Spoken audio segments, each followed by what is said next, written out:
House will come to order. Do we have any messages? Nothing. Oh, all right, we're on calendar for the day. Calendar for the day. The first bill on the calendar for the day is Senate File 1722. Senate File 1722, an act relating to education. Representative Yarusso. Thank you, Mr. Speaker. In our school districts working with special populations of kids, we have a number of different kinds of therapists. A few years back, we recognized the need for them to have some group to belong to for the purpose of collective bargaining, and at that point we added occupational therapists and physical therapists to the category of teacher just for the purposes of collective bargaining. This bill would add in addition audiologists, art therapists, and music therapists. It does not change their relationship with the kids in the classroom. It does not change how they get hired or not hired, or which school districts have them or do not have them. It merely allows them to join the group of teachers for the purposes of collective bargaining. Thank you, and I urge your support.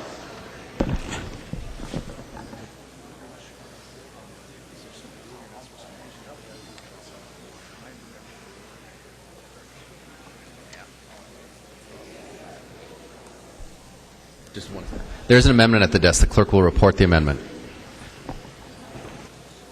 Erickson S. moving to amend Senate File 1722 as follows. The amendment is coded A1. Representative Erickson. Thank you, Mr. Speaker and members.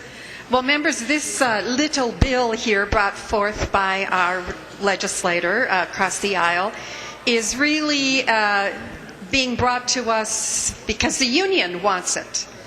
Not because there's been a demand from these professionals to have their profession added to bargaining.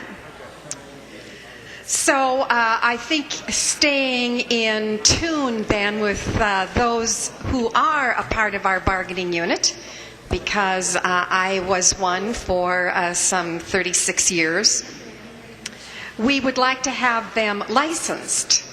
As you heard the representative say, physical therapists and occupational therapists are licensed. So why not make sure that all who enter this fine bargaining unit are also licensed? So members, what my amendment does is insert the word licensed in front of the list that is provided in this bill. Keep in mind, members, when a professional is licensed, they not only match up with others who are part of the bargaining unit, but there's better accountability. When you have to, and I think that both music therapists and art therapists are working in the direction of licensure because they know it provides better accountability. It also ensures continuing education. So members, with that said, I ask for your support on the A1 amendment. Representative Yarusso. Thank you, Mr. Speaker. And first I'd like to ask for a roll call. Roll call being requested. Seeing 15 hands, there will be a roll call. Representative Yarusso. Thank you, Mr. Speaker. Well, there's a couple of issues with this amendment. One is that we don't have licensure, so in effect you would be saying in particular in one case that we would only be allowing people that were licensed by one of several states that does it. There are 3 in one case. Audiologists are licensed. However, the underlying issue here is this is not the place for this discussion on this bill. This bill is not about the qualifications. These are people that already work in the schools. Now, if on the Education Policy Committee or in the Labor and other committees we want to take up the issue of licensure for these occupations, that would be another story. But to require licensure when the state of Minnesota has not established such a licensure strikes me as an inappropriate thing to do, to tack that onto this bill. And I would welcome the chance to discuss that with the appropriate bodies and if someone's bringing a bill forward to the appropriate bodies that would license those occupations, but this is not the place to mandate it here in this bill, which is only exclusively about collective bargaining. I urge a no vote on this. Any further discussion? Seeing none, the clerk will take the roll on the amendment.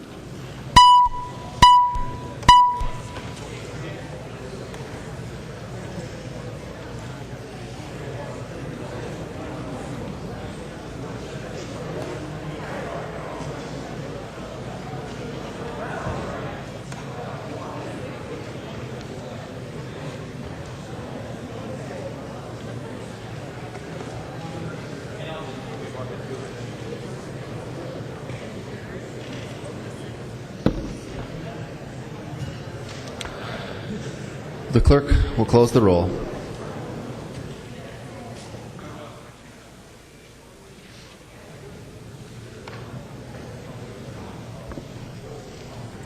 There being 53 ayes and 74 nays, the motion does not prevail. The amendment is not adopted.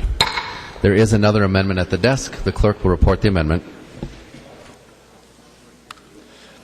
Erickson S. moving to amend Senate File 1722 as follows. The amendment is coded A2. Representative Erickson. Thank you, Mr. Speaker and members. Well, you heard the legislators say that audiologists are licensed, so that's very good. I'd like to keep them in this provision and delete art therapists and music therapists and urge them to become licensed in their professions so that when we have them in the classroom, we're all at the same status. We're all licensed in our professions. I ask for your support. Representative Yarusso. Thank you, Mr. Speaker. I'd like to ask for a roll call. Roll call being requested. Seeing 15 hands, there will be a roll call. Thank you, Mr. Speaker. Well, this is really the same question revisited. This bill is not about whether or not art therapists and music therapists may work with children. Art therapists and music therapists already work with children in some districts. If we want to license these professions, we should go ahead and have those conversations and have those bills and do that work and take them to those committees and those boards or commissions or whoever be in charge of them. But that is not what this bill is about. This bill is not about permitting people to do these jobs. These people already do these jobs. It is about whether or not they have a group to join for the purposes of collective bargaining. I, among other people, believe that that's a good idea, and so I urge you to reject this amendment. Any further discussion? Seeing none, the clerk will take the roll on the amendment.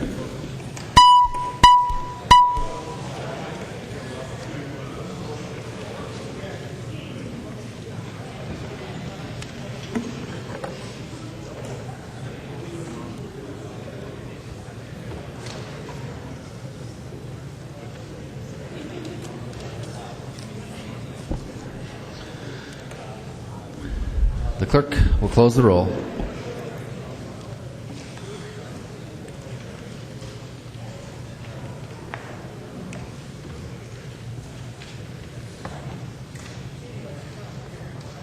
There being 52 ayes and 76 nays, the motion does not prevail. The amendment is not adopted. Clerk will give the bill its third reading. Third reading, Senate File 1722. Third reading. Representative Erickson. Thank you, Mr. Speaker. Would Representative Yarusso yield to a question? She will. Representative Erickson. Thank you, Mr. Speaker. Representative Yarusso, can these three professional groups join the union voluntarily? Representative Yarusso. Mr. Speaker, Representative Erickson, I admit that I do not know the answer to that question. Representative Erickson. Thank you, Mr. Speaker and members. I think that tells us the answer to this particular bill. This is not necessary. This is a bill that's being promoted by Education Minnesota so that I would imagine they can recruit more union members. This is going to be a pay decrease for these professionals once they've joined the union, because anyone who knows about union membership knows that we pay Education Minnesota, we pay our local, and we pay the National Education Association. And that, during my tenure, was getting close to $800 a year. So members, this is not easy for these probably traveling therapists, whether they're audiologists, music therapists, or art therapists. They're not full-time employees. They travel from school to school. They travel even probably between districts. So members, this is an unnecessary bill. In an unsession, I would recommend a no vote. Representative Scott. Thank you, Mr. Speaker. Well, members, this bill is about forcing more people into a labor union. Long story short, as much of the last 2 years has been, it's been all about doing whatever the unions want us to do around here. And this is doing nothing but enlarging the membership of Education Minnesota. I believe it's shameful. I believe it's shameful that you force people into a union when they are not clamoring for it. I would yield to anybody that's been contacted by more than one person by these groups that want to be in this union. It's going to do nothing but decrease their pay, and I would urge a no vote. Let's stop doing what is right for one group of people and do what's right for all Minnesotans. Thank you. Representative Drazkowski. Thank you, Mr. Speaker. Would the author yield? She will. Representative Drazkowski. Thank you, Mr. Speaker. And Representative Yarusso, who has asked for this bill to come forward? I'm kind of confused. Representative Yarusso. Thank you, Mr. Speaker. And in the meantime, I have the answer to my previous question. I didn't want to misspeak. I wanted to make sure that I remembered correctly. The answer to the previous question about whether or not these people could voluntarily join the union right now is, in fact, no. They cannot join the union voluntarily right now. The answer to Representative Drazkowski's question is, first of all, the request for the bill came from one of our districts, actually a district that had gone through a merger with another district, and they had a number of these different employees in one of those districts and discovered upon the merger that the one had mistakenly included people with their bargaining unit before that, and really wanted to be able to include them in that unit, and so that's where the original impetus came from. Since then, I actually have gotten a letter from the audiologists in particular with 60 signatures of audiologists from across the state, some in the north, some in the south, some in the metro, some in the west, asking for this bill. Thank you. Representative Drazkowski. Thank you, Mr. Speaker. Would Representative Yarusso yield again? She will. Representative Drazkowski. Thank you, Mr. Speaker. So, Representative Yarusso, what did they list as the reason for this bill? We are forcing these two groups of people, or three groups of people, art therapists, music therapists, and audiologists, to join a union. Of course, it's been pointed out very clearly, this is going to mean a pay cut for these from this union payback bill. But what was their motivation for? Did you sense when you heard from them, why did they want the bill? Representative Yarusso. Thank you, Mr. Speaker. Thank you, Representative Drazkowski. They want to be included in a collective bargaining unit for the same reason that many workers want to be included in a collective bargaining unit. What I'd like to do is illustrate with my own experience. I taught for 9 years at a Catholic school, which has a unit of Education Minnesota, and it's a voluntary unit, and the origins of that go back to a court case that went all the way to the Minnesota Supreme Court. And so this group of teachers wanted to be included. And I myself joined because I knew that in addition to having a voice in the negotiations with the administration, the union could offer me representation in the event of any lawsuits or other liabilities that might arise. And as a science teacher, I welcomed that opportunity to have that coverage. Representation in the event of any employment issues to help me negotiate with my employer. And the other thing I learned, I'm not Catholic myself, but working at a Catholic school, one of the things that we were expected to explain to children, which I wholeheartedly embraced, was that one of the social teachings was the right of workers to collective bargaining.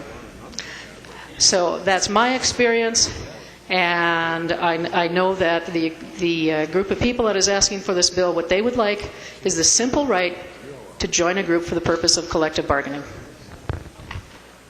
Representative Drazkowski.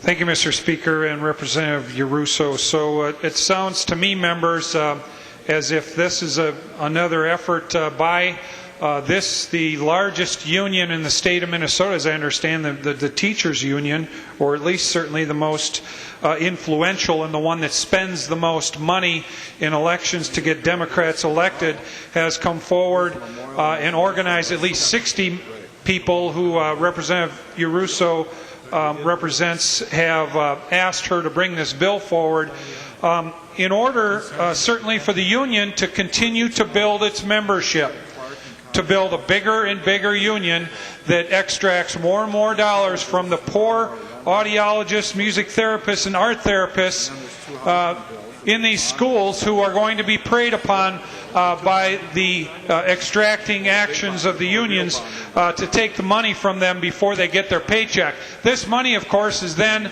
laundered through a variety of processes to come into play in our elections. It goes from the unions to different PAC groups, to the Democrat Party themselves, sometimes to candidates, and then is used in elections to influence those outcomes. And we saw that certainly in the last election. This is another of the litany of union payback bills. So the only question that remains, members, Mr. Speaker, is that... Representative Winkler, what purpose do you raise? Point of order, Mr. Speaker. Section 1.24, personalities and motives of members are not to be brought into debate. Mr. Speaker, this is another of a long series of speeches I rise to advice from Representative Drazkowski, who is not debating the merits of the measure before us, not talking about whether it's a good idea to let these professionals join this particular collective bargaining unit or not, but talking about the motives and other unrelated issues that he believes in his mind relate to this bill. And I would ask, Mr. Speaker, that you rule that his comments are out of order.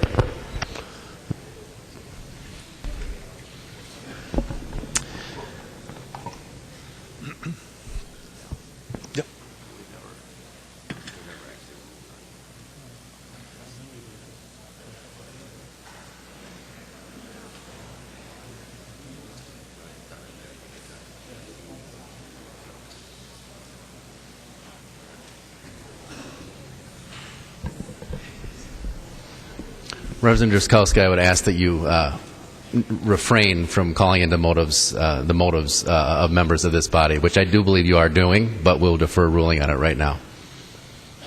Mr. Speaker. Representative Scott, what purpose do you raise? Point of order, please. State your point of order. I believe Representative Drazkowski was not calling into question the motives. The point of order is over. You need to cite a rule that you're rising under. I'm sorry? You need to cite a rule that you're rising under. Oh. All right, just a second. Representative Drazkowski. Thank you, Mr. Speaker. Mr. Speaker, I would just ask, Mr. Speaker, maybe advice to the point of order or some clarification. I don't remember calling any particular member's motives into question here. Maybe if Representative Winkler or the Speaker, somebody could enlighten me as to where that was, it might be helpful so that I can properly abide by your point. I deferred ruling on it. Go ahead, Representative Drazkowski. Thank you, Mr. Speaker and members. We see, and we've seen a long litany of these types of bills come before this body, members. Bills that are intended, well, I shouldn't say intended, Mr. Speaker, bills that have the effect of increasing the size and scope of unions in the state of Minnesota. And this is only the latest one. So I would ask, as we look at schools, now we have added in this bill, or going to add, and certainly I assume this bill is going to pass this body, that art therapists and music therapists and audiologists are added to the group of people who can be classified as teachers and therefore can be members of the teachers union. Members, I only wonder if our lunch line employees are next. Or how about our custodians in our schools? They're a good group to go after. We should have a bill to unionize them. Maybe the coaches are next. They're paid. There's money from the taxpayers there that can certainly be part of the union coffers and be things that be dollars that they can use. How about the teachers' aides? Are they next to be unionized by Education Minnesota in a bill to come before this body? Members, when is the union payback, line of union payback bills going to stop coming before this body? Because we have seen a litany of them, and they seem to never stop in what we're seeing here in front of this body. Thank you, Mr. Speaker. Thank you, members. I encourage a red vote on this, only the latest of union payback bills. Representative Anzels. Well, thank you, Mr. Speaker and members. Representative Driscollski, the occupations that you listed are voluntarily allowed the rights of collective bargaining. The three categories of workers in Representative Yarusso's good legislation are not. That's not fair. Certainly we believe in fairness, and we should support this legislation and give these three categories of workers the same opportunity as the lunch lady. Representative O'Driscoll. Thank you, Mr. Speaker. I was wondering if the author would yield to a question. She will yield. Representative O'Driscoll. Thank you, Mr. Speaker. Representative Yarusso, Bill 17, Senate File now 1722, was before the Labor, Industry, and Regulated Industries Committee earlier this session, and I asked some questions, and I was kind of interested to find out that I got some different responses today when you were backgrounding the bill than the day that we asked the similar questions in committee. And I was just wondering if you could help me with some information. You had indicated that you'd received a petition from 60 covered individuals. When we were in committee, I had asked a similar question, and there wasn't a petition at that point. Did that come before or after it was heard in committee? Representative Yarusso. Thank you, Mr. Speaker. Thank you, Representative Driscoll. I requested from the advocates that had come forward with the bill to begin with to get a copy of it. It already existed, but I did not have a copy. Representative O'Driscoll. Thank you, Mr. Speaker. Would the author yield to another question, please? She will. Representative O'Driscoll. Thank you, Mr. Speaker. So, Representative Yarusso, you're asserting today that the list existed, but it just wasn't available to you at the time of committee? Representative Yarusso. Thank you, Mr. Speaker. Thank you, Representative Driscoll. I believe that is correct. Representative O'Driscoll. Thank you, Mr. Speaker. Would the author yield to another question, please? She will. Representative O'Driscoll. Thank you, Mr. Speaker. Well, Representative Yarusso, as I recall the testimony and the order of conversation in committee, it would contradict that it came prior to, and I'm not really questioning that, the timing on it. I'm just questioning the information that we've received today here on the House floor. Because as I recall specifically, I asked a question when the testifier who was with you at that point, who was an employee of the union that was attempting to try to unionize this group or bring it forward for consideration before the legislature, I asked a very specific question. I said, it sounds to me like when you told us that there was no opposition in response to a letter that you'd received, and I had asked if that was a letter that had come from the collective or the individuals who would be interested in being a part of a collective bargaining agreement, or if that was a response to a letter that was sent by the advocate for the unionization.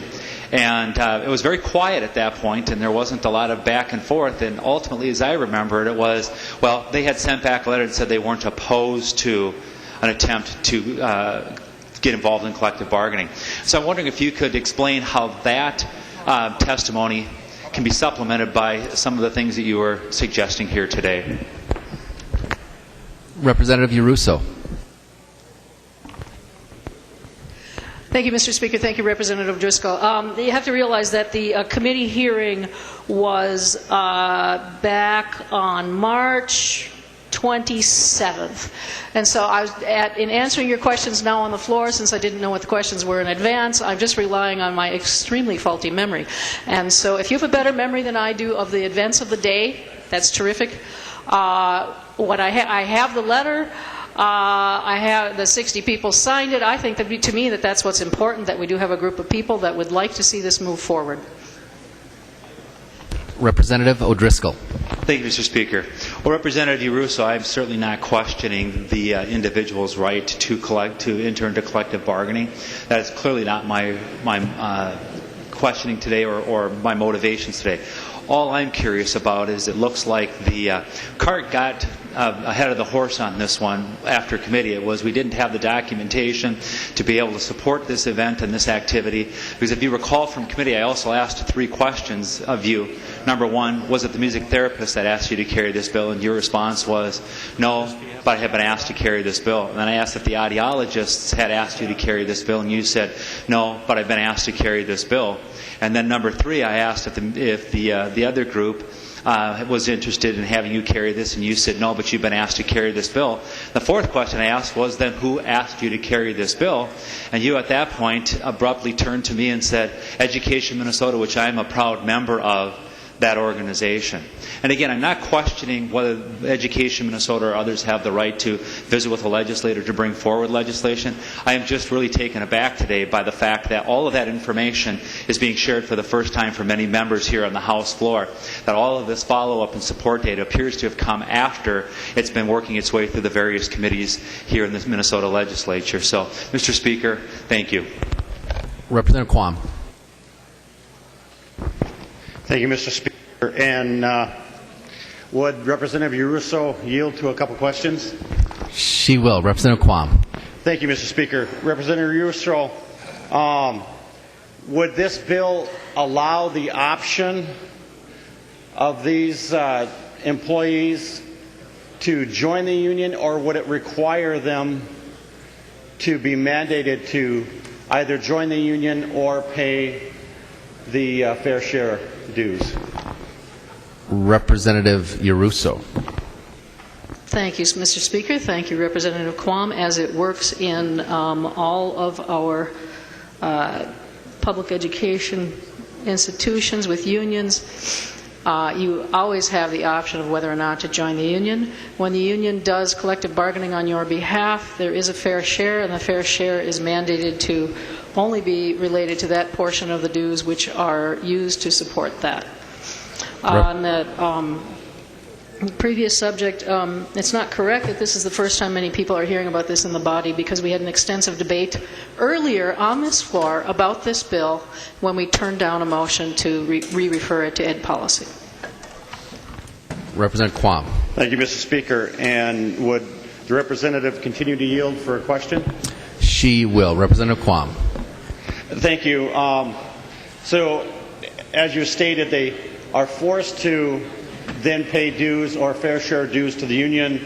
Would there be any vote by these people to select the union? Would they have any option whatsoever? Representative Yarusso. Thank you, Mr. Speaker. Thank you, Representative Quam. I'll get to that specific question, but it strikes me that the tenor of the debate here is really kind of circling around to the existence of unions, the existence of collective bargaining, the entire body of state law that has to do with how we treat collective bargaining and membership in unions. The union contracts as they exist in our schools call for everyone who's covered by the collective bargaining status to choose whether or not to be in that. If they do not join the union, they pay fair share dues. Representative Quam. Thank you, Mr. Speaker. Thank you, Representative Yarusso. But frankly, here's my issue. I guess two issues with this bill. One, it is extending the definition of teacher to an unlicensed body. And I know that any of us that have been parents, or actually many of us that have volunteered that might not be parents, have taught or assisted in teaching, but I don't think we would qualify as being called teachers. So I do have some concerns about extending it to unlicensed teachers, because that's what we'd be doing, is making unlicensed personnel teachers. I did appreciate that there was a clarification from a certain representative that appears to maybe want to make some comments, that there are some positions that can voluntarily seek to be part of the bargaining unit, which I support. Frankly, I don't understand why, if they wish to organize, if they got together, did the cards, did a vote, that they could not by themselves organize of their free choice and select a bargaining unit. I think that is what many unions have done. And so I'm a little bit confused as to why we're making this decision for them without allowing them the freedom and the power to organize. We're interfering with the natural process of organic growth of unions. And that's why I was questioning. It wasn't any motive about Ed, Minnesota. It was more of a motivation of, why are we dictating as opposed to granting them the option if they so choose. And, with that, I will take a seat, and I can't vote for this in its present unamended form. Representative Erickson. Thank you, Mr. Speaker. Would Representative Yarusso yield to a question? She will. Representative Erickson. Thank you, Mr. Speaker. Representative Yarusso, when this becomes law, will the music therapists and art therapists in particular continue to be independent contractors? Representative Yarusso.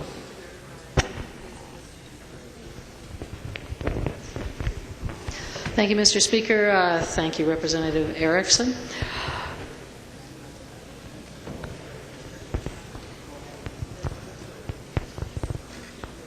I would actually have to ask some expert opinion on that. I'm not a labor law expert by any means. And as you can see, the bill was not brought to the people that are labor law experts.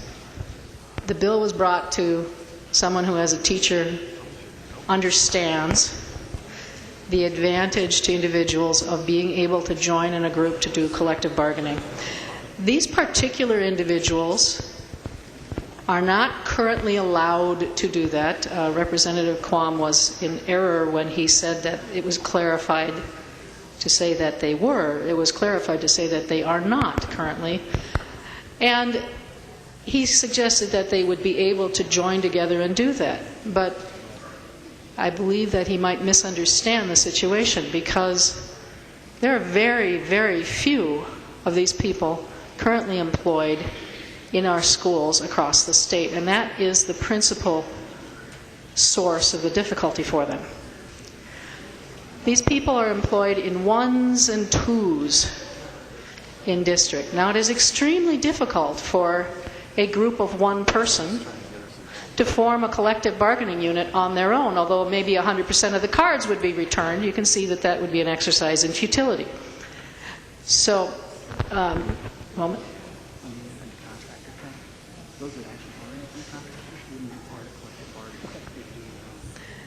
Thank you. And I've had a clarification that people that are independent contractors would not be affected by this bill. So there's a grand total of maybe 70 people in the state that are going to be affected by this bill. And As you can imagine, that's not an enormous pot of dues money, particularly when you consider it's going into local units in ones and twos. That's not the motivation. It is that these people currently do not have the right, the ability, it's not practical for them to form collective bargainings on their units on their own. They cannot join the one that is the most logical in the schools, the other groups of people that are working directly with children.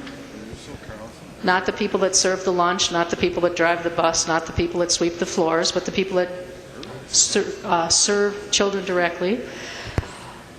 And so the remedy that was brought forward was to allow them only for the purposes of collective bargaining to be classified as teachers. It does not change their status in the building at all. Representative Erickson. Thank you, Mr. Speaker. Well, members, I realize the verb here is employed, but I would doubt if we have very many art therapists, music therapists, and even audiologists who are employed by a district. I really think they come as independent contractors. So the need for this bill is negligible. There isn't a need, and I would hope that you would vote no on this. This is not a good move at this time. Perhaps in years to come, when these professionals are needed in our schools and school districts decide to employ full-time or even part-time, maybe then this would be relevant. But it is not today. Representative Anzels. Thank you, Mr. Speaker.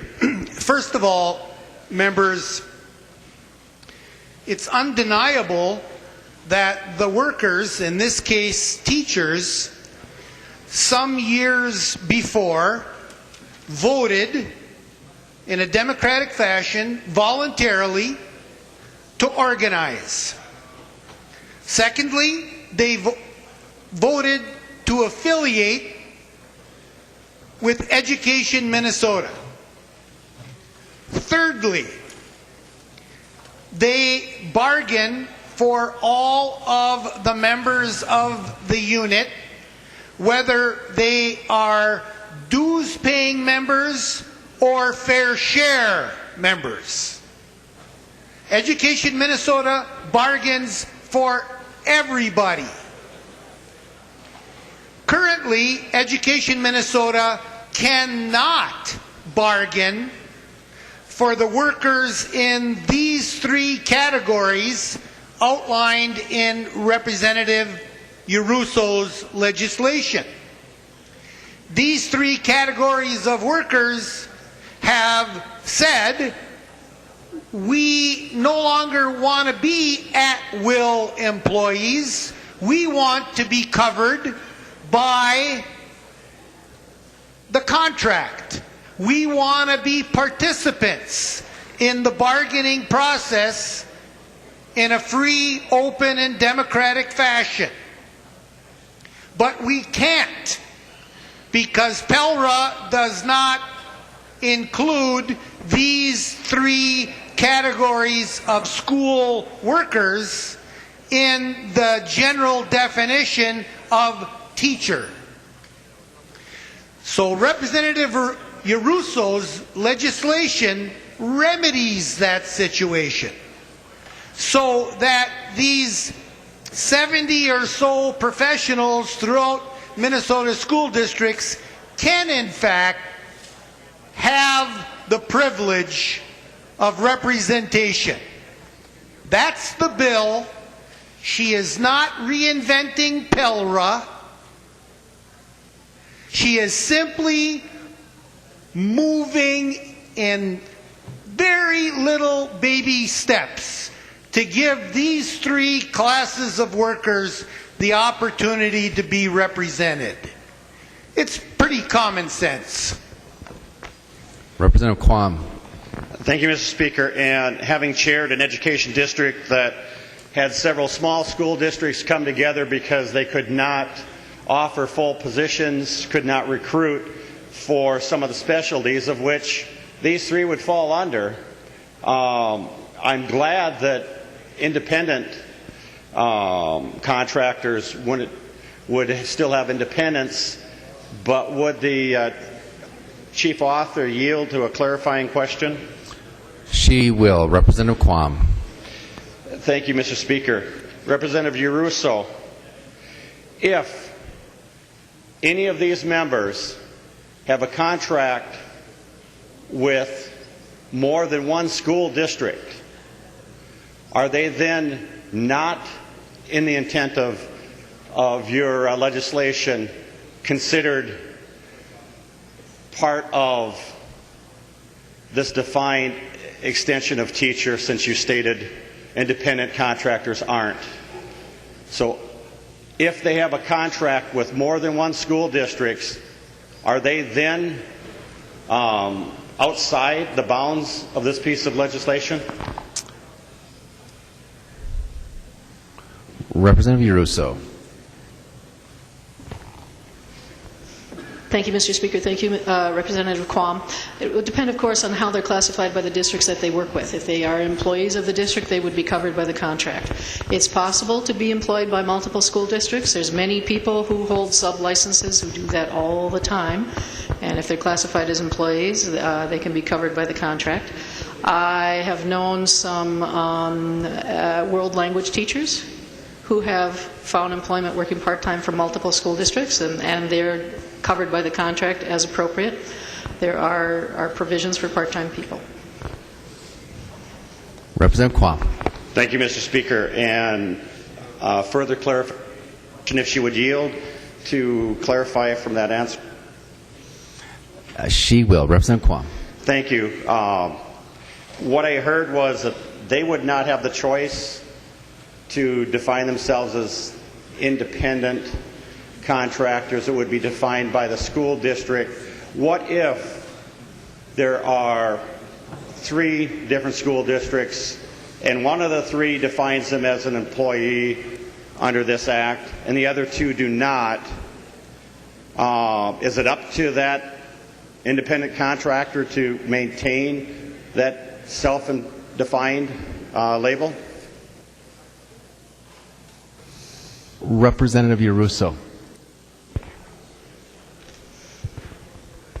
Thank you, Mr. Speaker. Thank you, Representative Quam. First of all, whether or not a person can be classified as an independent contractor in any work situation depends in part on labor law that dictates whether or not a company may consider someone a private contractor. Secondly, when a person is considering employment, they have the option of accepting a job or not accepting a job. And so if there is a job that says, well, we want to hire you as an employee, and you say, well, I don't want to do that, then you walk away. So everyone has already set up those relationships to their own satisfaction, or they wouldn't be in that job, and it has to follow whatever labor law applies to that. Representative Quam. Thank you, Mr. Speaker. Well, frankly, the discussion we're having right now, or at least this line of questioning, is to understand what this would do in the law. And as was stated by the chief author before, independent contractors would not fall underneath it. And now it seems a little bit confusing as to, well, people might or might not. I didn't hear an answer to if one school district out of 3 decided that they were, but the other ones did not.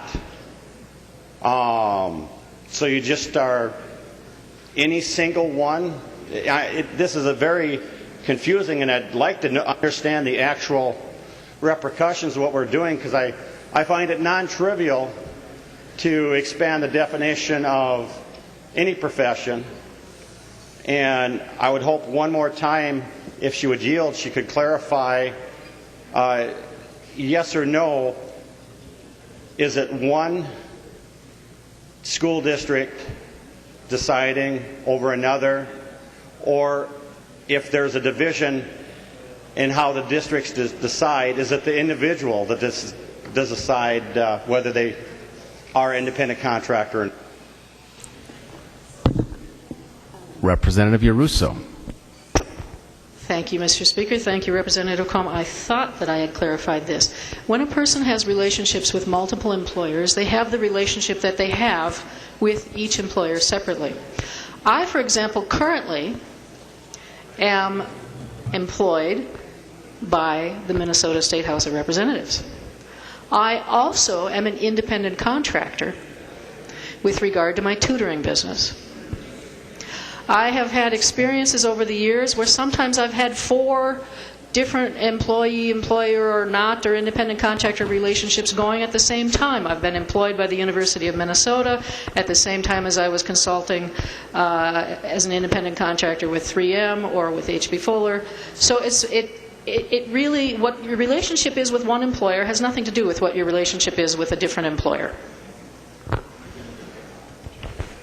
Representative Quam. Thank you, Mr. Speaker. Thank you, Representative Yarusso. And thank you for clarifying at the U and tutoring and other things, but I didn't hear anything that hit the K-12, and I won't try to actually get you to answer the question. Frankly, I find it troubling that this group is being defined by us, that we can't clarify the intent. We hint that they can be independent contractors, but any school district, any organization can then define them however they please. And I just think until we do clarify it, we ought not to impose from on high a dictate and change the definition. I think we did that around a year ago, and it's on hold in the courts. And I don't think we should be continuing the progression of telling people that are presently independent contractors that only for the purposes of being forced without a vote into a union, that they no longer are defined as independent. So I would say I haven't heard anything to convince me that this does them any good, and I would vote no. Okay. Representative Krisha, and just a reminder, members, this debate doesn't have to take quite as long as the debate that Representative Quam just referenced. Representative Krisha. And thank you, Mr. Speaker. And Representative Yarusso, I absolutely understand why you brought the bill up. You were contacted by a group of people, and you're doing your job as a legislature, and I commend you for that. I just have 2 quick questions as I'm listening to the debate. Number 1, if Representative Yarusso would yield for those 2 questions, sir. She will. Representative Krisha. You mentioned something, and as a former Education Minnesota member, I wanted to make sure you had this right, that these 70 or so individuals would be classified as a teacher now. Would that mean that they are also susceptible to the steps and lane changes? Is that how their bargaining would go? Representative Yarusso. Thank you, Mr. Speaker. Thank you, Representative Krisha. Those details are left to the between the bargaining units and their employers. That's exactly what they bargain on. And so I have no knowledge of how those unions in the future will negotiate those employment conditions. Representative Krisha. And thank you, Mr. Speaker. And so that gives me a little concern that there would be a local impact that we may or may not know anything about. The second question I have, if she'll yield to one more. She will. Representative Krisha. Representative Anzels, you mentioned that the teachers followed a democratic process and voted themselves into this. I think that's absolutely the right thing to do in the bargaining process, the way to do it. Have these 70 or so individuals actually voted to be in this? Representative Yarusso. Thank you, Mr. Speaker. Thank you, Representative Krisha. They have not been allowed to because they have no standing. Representative Krisha. Thank you, Mr. Speaker. Will they get the chance to vote if you'll yield for one more question? She will. Representative Krisha. Representative Yarusso. Thank you, Mr. Speaker. Thank you, Representative Krisha. If such a vote comes up, yes. Representative Garofalo. I just have to remind myself 7 more days before I... would Representative Yarusso yield for a question? She will. Representative Garofalo. Thank you, Mr. Speaker. Representative Yarusso, just a simple question. Who decides? Representative Yarusso.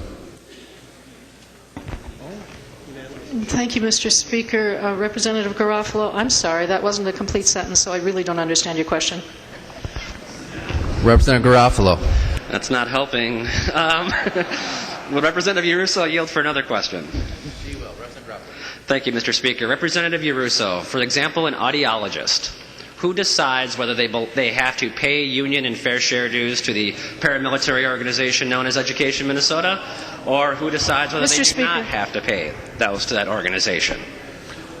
Representative Garofalo. Well, you weren't here for that debate, were you? Okay, I'll just refer to it then as who decides whether that audiologist, those categories in your bill, who decides whether they pay money to the teachers union or not?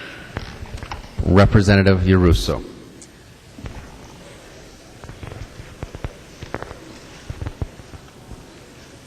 Thank you, Mr. Speaker. Representative Garofalo.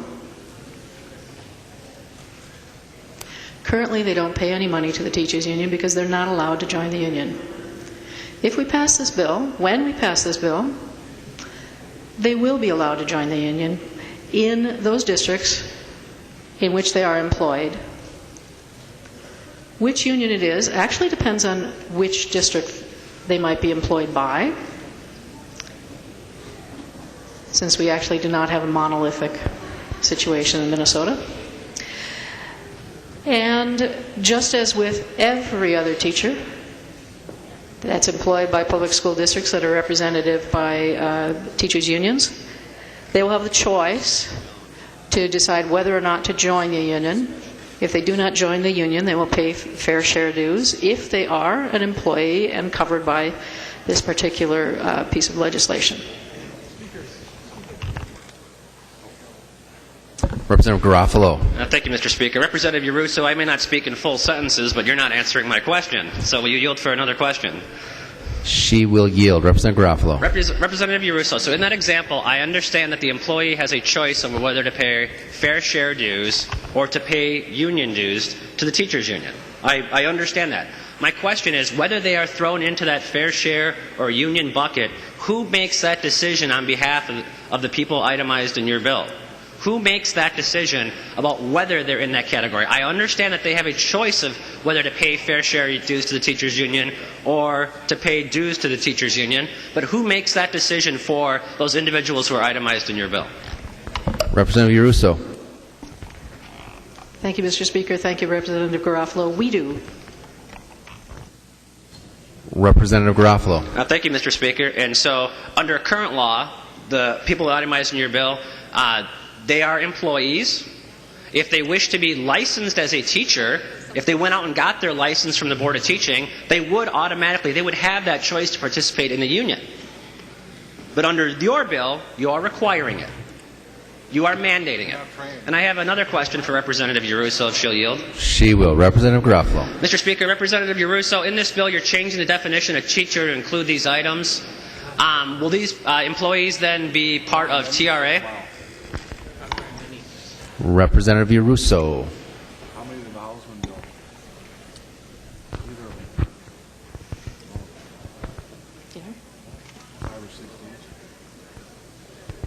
Thank you, Mr. Speaker. Representative Garofalo.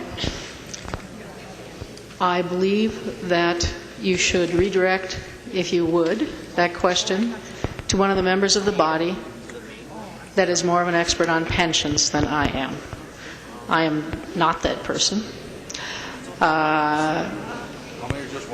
This is a very tiny group of people. So if your concern is whether or not TRA is going to remain solvent, I would allay that concern by reminding you that this is a very tiny group of people. Mr. Speaker? Representative Garofalo. Representative Yarusso, I'm not concerned about the solvency of TRA since it's not at 100% funded right now. What I'm concerned about is the fact that the matching contributions are forced to be paid by school districts. And so, right now, what you are doing is, in your questions, you answered it. You said you're deciding. And what you're doing is you are deciding for local school districts that they have to pay an additional TRA match, and you're not even giving them the money to pay for it. A $1.2 billion surplus, and you're not even having the decency to have them pay for it.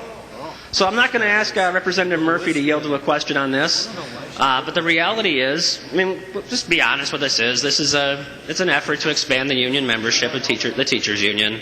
That's what it is. That's what it does. And the bad news is that this bill is going to pass today and it's going to become law. But the good news is we only have 7 days left. Thank you.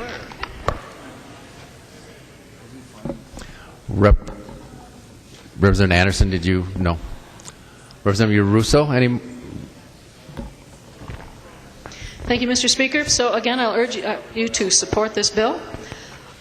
This bill is about giving a small group of people the right to join others for the purposes of collective bargaining, something which they cannot accomplish on their own because of their small numbers and isolated employments. I urge a green vote. Thank you. The clerk will take the roll on the bill.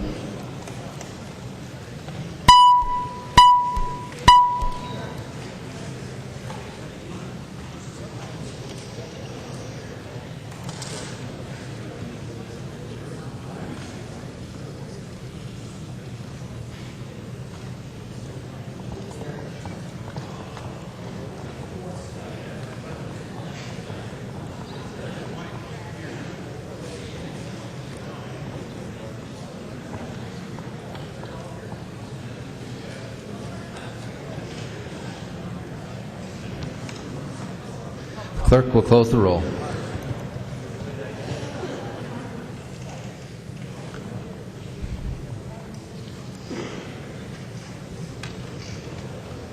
There being 76 ayes and 53 nays, the bill is passed and its title agreed to.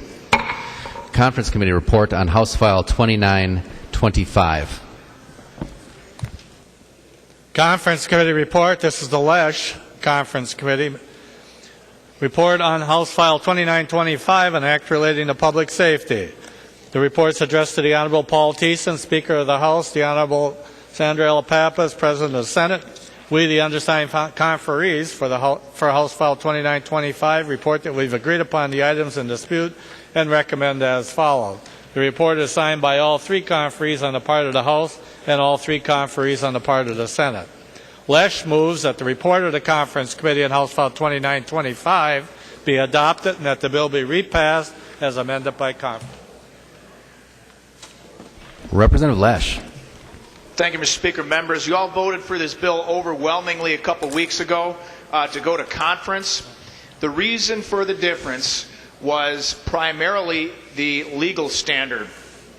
The Senate, and let me take a couple steps back here and explain this. This is the exoneration bill for individuals who've been imprisoned and later exonerated. 29 states, the federal system, as well as the District of Columbia, all have exoneration statutes that provide for some relief when someone goes to prison and you later find out that they shouldn't have been in prison. Only 3 times in 50 years has Minnesota suffered the indignity of being put in a position where we imprison someone they shouldn't have been there. And 2 of these have been recent. In the last 10 years, both Michael Hansen and Kua Fong Lee have spent a total of almost 10 years in prison, and they were later exonerated. But there existed no comparable exoneration statute. Now, both the House and the Senate agreed that all of the provisions of the bills should be the same, but we in the House decided that we thought perhaps, after establishing that in fact you should have been exonerated, receiving and being exonerated by a judge, that I wanted to have the discussion as to whether or not the standard for damages should be higher. And the county attorneys felt that the standard should be higher. On the other side, they thought, well, here in this country, you're innocent until proven guilty. So why should, when you come into the court, having already been established your innocence, why should you have to go and prove your innocence again? That's against the American tradition. However, we went into conference committee and decided on a lot of changes, and I have to say I'm very, very impressed with how the Innocence Project and the Minnesota County Attorney Association came together and agreed on all these provisions to create a good bill.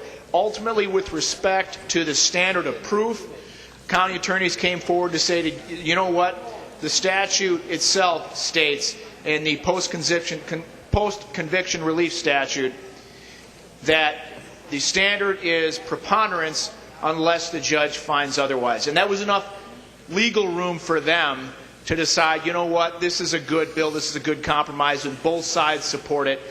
So I would ask you to support it today and provide these families some long-awaited relief for spending time in prison when they shouldn't have. Thank you. Representative Scott. Thank you, Mr. Speaker. I wanted to thank Representative Lesch for asking me to be on the conference committee with him on this really important bill. Although it doesn't affect a lot of people. I think we said 3 people in the last 50 years that we know of have been falsely imprisoned.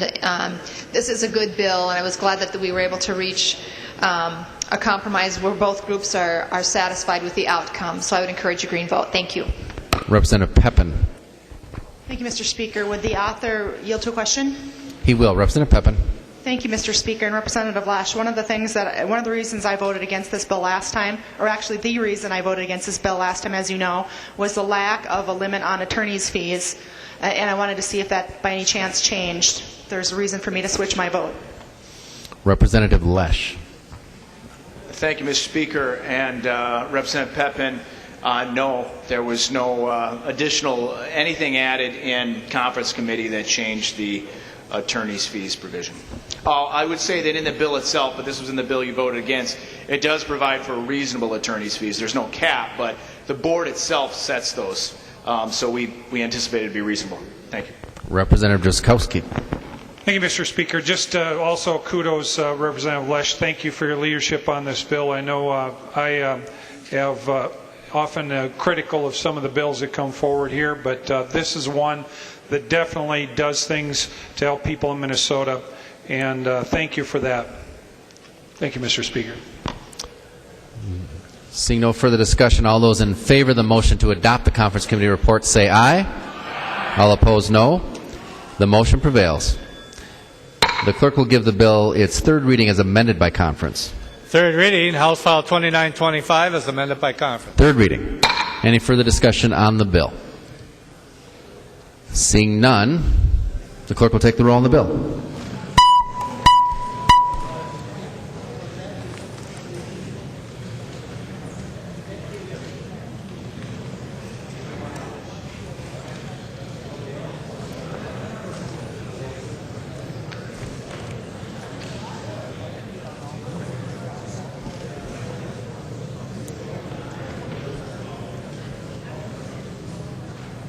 Clerk will close the roll.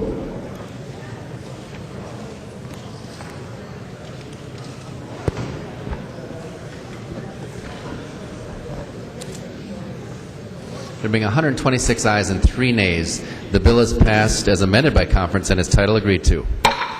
Conference Committee report on House File 1851. The clerk will report it. Conference Committee report. This is the Keifer report.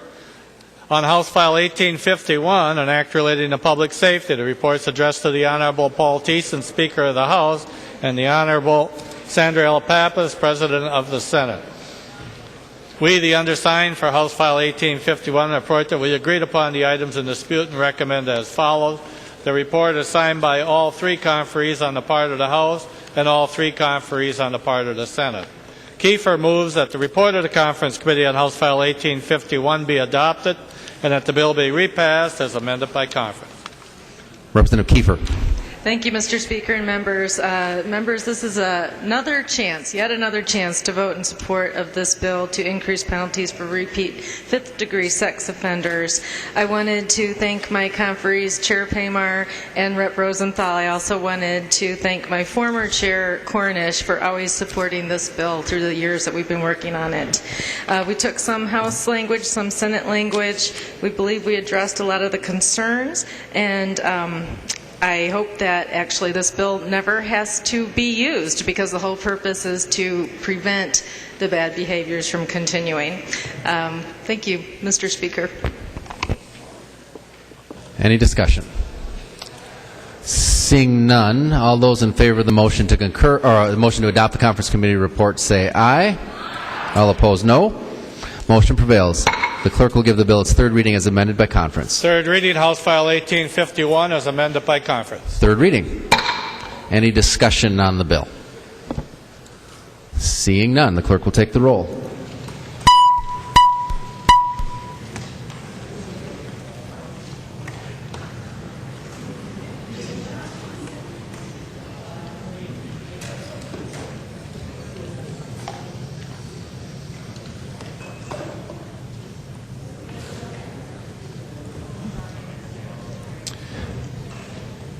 Clerk will close the roll.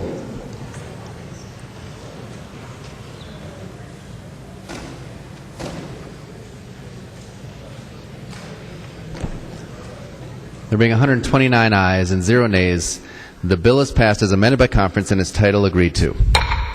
Report from the Committee on Rules and Legislative Administration.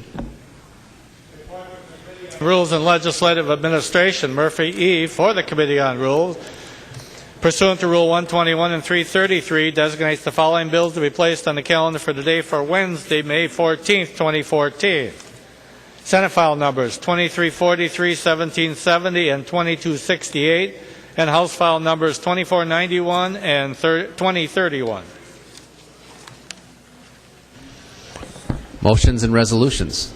There are copies of the non-controversial motions and resolutions online and at the front desk. If there's no objection, we will take action on those motions first. Hearing no objections, those motions are adopted. Nelson moves that Senate File 2255 be recalled from the Committee on Education Policy, and together with House File 2319, now in the General Register, be referred to the Chief Clerk for comparison. Representative Nelson. Thank you, Mr. Speaker, and that's my motion. This is a bill dealing with the Met Council. It has nothing to do with education or education policy, so I don't know how it mistakenly got sent there, but it should have been, when it came over from the Senate, should have been sent up for a comparison report because the two bills are identical, but that's my motion. Any discussion? Seeing none, all those in favor of the motion say aye. All opposed, no. Motion prevails. Are there any announcements? No. Representative Murphy. Oh, sorry. Representative Anderson. Well, thank you, Mr. Speaker. I rise to a point of personal privilege under Mason's Section 222 today. State your point of personal privilege. Mr. Speaker, thank you. Yesterday, May 11th, in the Brainerd Dispatch, there was something said by Representative Alice Hausman against me, and it states, Representative Anderson has not lifted a finger to advocate for his local projects. He claims to be in favor of the Central Lakes College renovations and Staples, yet refuses to support bonding for the bonding bill or for this project's inclusion. Now, this statement is demonstrably false and is very misleading to my constituents, especially on the fact that last February I did submit a bill to bond for a project for the Staples project up there. And I just wanted to bring that to the attention of the body under Mason's today, Mr. Speaker.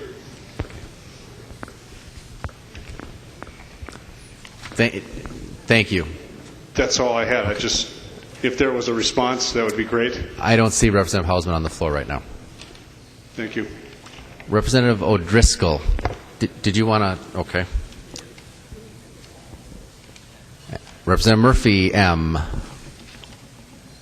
Thank you, Mr. Speaker. I move that when the House adjourns today, it adjourns until 10 a.m. Tuesday, May 13th, 2014. Representative Murphy moves that when the House adjourn today, it adjourn until 10 a.m. Tuesday, May 13th, 2014. All those in favor say aye. All opposed, no. Motion prevails. Representative Dowd. Thank you, Mr. Speaker. Just a notice to GOP members that we will caucus tomorrow morning at 9 a.m. in our caucus room here at the Capitol. Representative Murphy, M. Mr. Chair, Representative Murphy E. made the previous announcement.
Representative Murphy M. E, excuse me. Thank you. Murphy E, yes. I move that the House do now adjourn. Representative Murphy moves that the House do now adjourn. All in favor say aye. All opposed, no. The motion prevails. The House stands adjourned until 10 a.m. Tuesday, May 13th, 2014.